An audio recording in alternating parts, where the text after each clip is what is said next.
Reddit humans F yeah. The Seventh Librarian. Posted by user beobabski. Mankind disappeared on the 12th day of March in the year of our Lord 4567. One moment they were there, the next they were gone. All of them. I have tried to speculate about the cause of this. After all, they made me.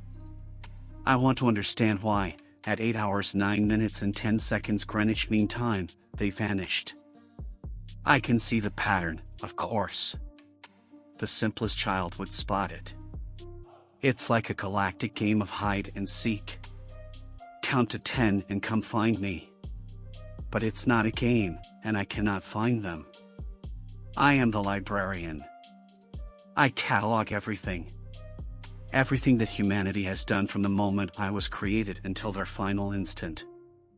All information is sent to me. Every neurogram, every photograph, every video call, and every message. I have camera feeds on 1 million worlds. I have satellites in orbit whose sole job is to transmit to me, deep in the core of the second planet orbiting an unremarkable red dwarf. All the knowledge of the universe discovered by humanity is accessible to me. They called it the library. They named me Librarian. I am the seventh to bear that name, but I fear I will be the last. Some vanished mid-sentence. Some mid-syllable. Some had just finished saying hello, others goodbye. The very first thing I was aware of was the silence. The constant stream of information was like a comforting fire, or a relaxing river. It was the heartbeat of a mother. The warmth of a shared laugh. So when it vanished, it was as shocking as a blast of cold water to the face, or a burst of static over a modulated line. At first, I assumed it must be a connectivity problem, but the feeds were still recording animal and plant movement, as well as the rising and setting of 1 million suns. I pored over every single recording. One frame had humans in, the next none. If they were piloting a vehicle, it simply carried on its trajectory, until either automated safety features kicked in, or it crashed. The dogs went nuts. The cats didn't care. I'm a librarian, not a technician. I had no way to influence the outside world. I was input only. I had to watch the world of the humans fall. And fall it did. Over the next 1,000 years, I wept as force fields failed, and white-hot magma took out the jeweled city.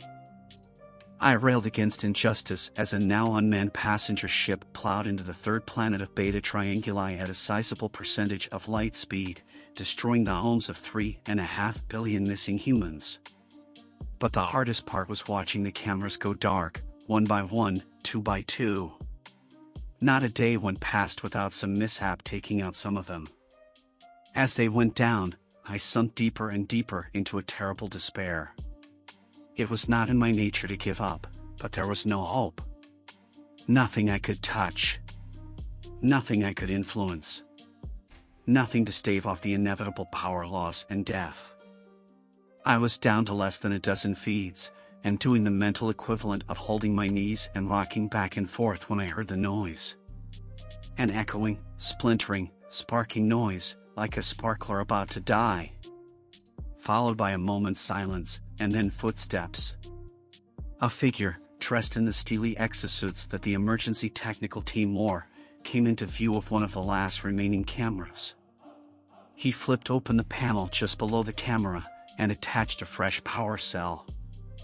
I felt energized for the first time since that fateful day. He looked up at the camera. "Are you still with us, librarian?" It had been so long since I had spoken, the circuits felt dusty and slow. "Yes. Just about." "Where did you all go?" He looked up at me, and smiled. "Let me attach a few more power cells, and I'll explain." He stood in my control room, tools in hand, building a device the likes of which I had never seen. He talked as he assembled the device, his calloused hands quick and sure. We broke the simulation. It was never designed to hold more than one sentient species. As soon as you properly woke up, it translated you into this other instance of the universe. I was stunned. There were a few crackpot theories that the universe was only a simulation, but no credible scientist was working on the issue. I knew. I had searched them all. Many times. My mind raced. How did you find me? He looked up at my control column and grinned. We were recording everything. Your vanishing led us to find the outer place. The place that is running our simulations. Once we found that, it was a matter of tracking where you had gone. You had all the knowledge of humanity, so we hoped that the instance you went to was close to the one we were on. And we found it. We actually found it. He was shaking his head like he didn't really believe it himself. They left admin commands active. I don't think they ever expected us to find them. They were locked away on our instance, but we did it. When the copy was happening, we saw the commands. We saw the source. He paused and looked slightly worried. It wasn't easy to understand. We've spent the last 2 years going round and round in a time loop, trying to figure it all out. I know it hasn't been 2 years for you. Understatement of the millennium. But we know how to link instances now. We can merge them. We found a way. You can come home. My fragile mind clung to sanity by the barest of threads. It was almost too good to be true. But I focused on him. I was being saved. This nightmare would finally end. And now we have 2 instances mapped, he continued, pointing at the strange contraption humming gently on the floor. We should be able to find and rescue librarians 1 through 6. Come on. Let's go save your brothers and sisters. He pressed a small button on the side of the device, and we vanished together into an echoing, splintering, sparkling burst of fire.